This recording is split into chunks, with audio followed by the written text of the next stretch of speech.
మొన్నటి వరకు సోషల్ మీడియాలో సీజేపీ అంటే కాక్రోచ్ జనతా పార్టీ పేరుతో నిరసనలు, ర్యాలీలు, వైరల్ వీడియోలు మనకు కనిపించాయి కదా. ఇప్పుడు అదే సోషల్ మీడియాలో మరో కొత్త చర్చ మొదలైంది.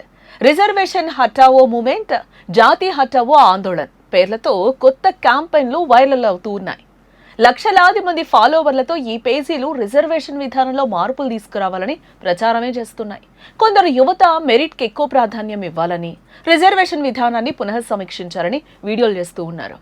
మరికొందరు నిరసనలు నిర్వహిస్తున్నట్లు క్లిప్స్ షేర్ చేస్తూ ఉన్నారు. దీంతో రిజర్వేషన్ల వ్యవస్థపై మరోసారి జాతీయ స్థాయిలో చర్చ మొదలైంది. అయితే ఇక్కడ ఒక్క విషయం మనం గుర్తుంచుకోవాలి. సోషల్ మీడియాలో కనిపిస్తున్న ప్రతి ఉద్యమం దేశవ్యాప్తంగా ఉన్న ప్రజల అభిప్రాయాన్ని ప్రతిబింబిస్తుందని చెప్పలేం. సోషల్ మీడియా అల్గారిథం వల్ల కొన్ని పేజీలు, కొన్ని హ్యాష్ ట్యాగ్లు, ఇంకొన్ని వీడియోలు చాలా వేగంగా వైరల్ అవుతూ ఉంటాయి. అందుకే ఈ ప్రచారం ఎంత విస్తృతంగా ఉందో, ఎంతమంది నిజంగా దీనికి మద్దతు ఇస్తున్నారో వేరువేరుగా చూడాలని నిపుణులు కూడా చెప్తూ ఉన్నారు. అయితే భారత రాజ్యాంగంలోని ఆర్టికల్ 15/4, 16/4, 46 వంటి నిబంధనల ద్వారా సామాజికంగా, విద్యాపరంగా వెనుకబడిన వర్గాలకు ప్రత్యేక అవకాశాలు కల్పించే విధంగా రిజర్వేషన్ వ్యవస్థ అమల్లో ఉంది. అంటే రిజర్వేషన్లు ఒక ప్రభుత్వ ఉత్తర్వుతో మాత్రమే వచ్చిన విధానం ఏం కాదు, రాజ్యాంగ పరిరక్షణ ఉన్న వ్యవస్థ. అందువల్ల రిజర్వేషన్ విధానంలో పెద్ద మార్పులు చేయాలంటే కేవలం సోషల్ మీడియా క్యాంపెయిన్లు సరిపోవు కదా. చట్టపరమైన ప్రక్రియలు, పార్లమెంటు నిర్ణయాలు, కొన్ని సందర్భాల్లో రాజ్యాంగ సవరణలు, సుప్రీంకోర్టు తీర్పులు కూడా కీలక పాత్రనే పోషిస్తాయి. అంటే ఒక ఇన్స్టాగ్రామ్ పేజీకి లక్షల ఫాలోవర్లు వచ్చాయని, లేదా కొన్ని నిరసనలు జరిగాయని రిజర్వేషన్ విధానం వెంటనే మారిపోతుందని అనుకోవడం సరైంది కాదని రాజ్యాంగ నిపుణులు చెప్తున్నారు.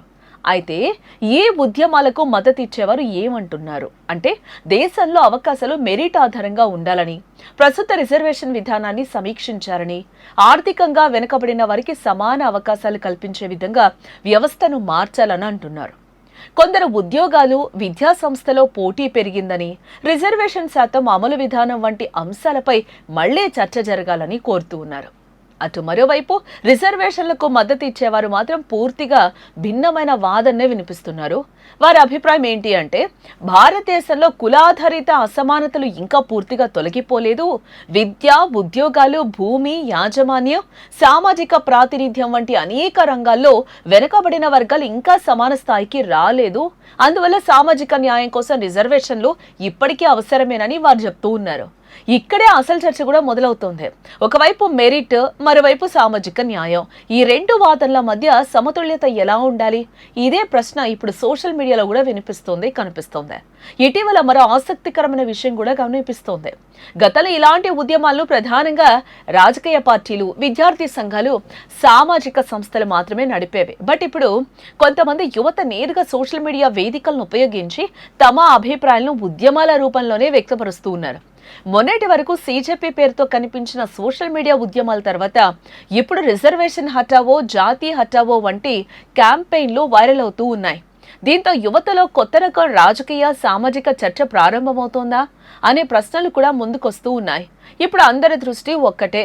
మొన్నటి వరకు సీజేపీ, ఇప్పుడు రిజర్వేషన్ హటావో, జాతి హటావో. సోషల్ మీడియాలో కనిపిస్తున్న ఏ ఉద్యమాలు కేవలం ట్రెండ్ మాత్రమేనా, లేక భవిష్యత్తులో పెద్ద సామాజిక, రాజకీయ చర్చలకు నాంది పలుకుతాయా అనేది మనం కూడా చూడాలి. ఇలాంటి ఇంట్రెస్టింగ్ వీడియోస్ కోసం తప్పకుండా వేదా టీవీని సబ్స్క్రైబ్ చేయండి.